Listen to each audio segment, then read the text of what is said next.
Ok, nous allons vous montrer comment exactement nous faisons la demande au navigateur et le navigateur aussi, il envoie la demande au serveur web et le serveur web vous donne la réponse exactement.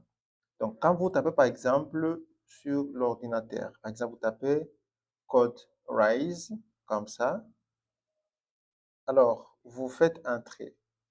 Laisse-moi tout d'abord supprimer tout ça et vous montrer comment ça se fait. Quand vous faites par exemple CodeWise, ici, vous avez identifié qu'est-ce que vous voulez demander. Vous voulez avoir les informations, par exemple, de la page d'accueil de CodeWise Solution. Quand vous faites entrer, c'est-à-dire vous avez envoyé la demande au navigateur. Et le navigateur va maintenant aussi demander la même demande au serveur web. Et le serveur web, il va chercher le site et trouve la demande ou soit les informations correspondant à la demande que vous avez fournie. Comme que la demande commence par CodeWise, c'est-à-dire c'est un nom unique pour un site. Donc, ce site est stocké dans le serveur web. Et le serveur web, il sait exactement où trouver la page. Il va trouver la page, il va envoyer les instructions au navigateur. Et le navigateur, il comprend les langages, il comprend les instructions de HTML, CSS, JavaScript, ainsi d'autres frameworks. Par exemple, quand j'ai fait entrer, il a trouvé automatiquement ça. Le serveur web a trouvé la page exactement que j'ai demandé et il a envoyé les instructions au navigateur. Et le navigateur qui comprend le langage qu'il a envoyé, il a maintenant traduit ça à cette page qui est véritablement belle au visuel. OK. Alors, je vais vous montrer où se trouvent les instructions lorsque vous faites la demande au serveur web. Alors, vous faites un clic droit sur la page. Si vous utilisez Chrome et n'importe quel quoi, vous allez trouver ici en bas, avant Inspect, vous allez trouver View Page Source ou Vie la page source.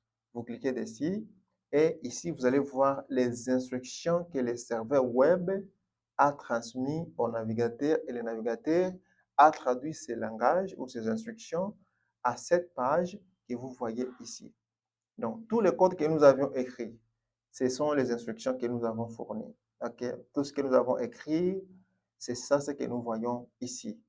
Alors, c'est ça les instructions que le serveur comprend ainsi que le navigateur va ensuite interpréter ça à la page que vous voyez ici. Alors, c'est ici, lorsque vous écrivez les instructions mal, le serveur ou le navigateur ne pourra pas les traduire et les comprendre. Alors, dans la formation, nous allons nous focaliser comment vous pouvez écrire le code et les instructions réelles qui permettra au serveur et au navigateur de traduire et de vous les montrer. J'ai bien dit, nous avons les clients. Les clients, c'est les navigateurs ou vous-même qui tapez le code ou qui tape l'adresse qui est là. Vous, en tant que client ou les serveurs ou les navigateurs qui est le client, vous allez taper le exact, l'adresse exacte que vous voulez. Vous voulez les instructions, vous voulez les informations concernant CodeWise, vous tapez l'adresse exacte. Et cette adresse-là est envoyée au serveur. Le serveur, il va maintenant trouver parmi les pages stockées la demande correspondant à votre demande. Il va vous envoyer ces instructions-là. Il va trouver la page, il va l'interpréter à ces instructions, il va maintenant envoyer ces instructions-là au navigateur. Le navigateur, c'est Chrome ou d'autres navigateurs que vous connaissez. OK? Il va envoyer ça au navigateur Chrome et Chrome, il va maintenant traduire ces informations ou ces instructions et il va maintenant fournir cette page que vous voyez là. Alors, ces instructions que vous voyez, ce sont les instructions qui comprennent les langages de HTML, CSS, JavaScript et d'autres frameworks tels que Next.js et d'autres choses. Alors, c'est comme ça que la demande qui se fasse sur le serveur web et les navigateurs.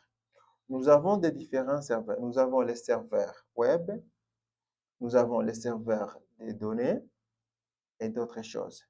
Alors, dans cette formation, vous allez comprendre d'abord sur les serveurs web et les serveurs des données. OK? Et vous allez comprendre leurs différences. Surtout, lisez aussi le PDF que je vais fournir qui va vous aider à comprendre exactement ça. Merci.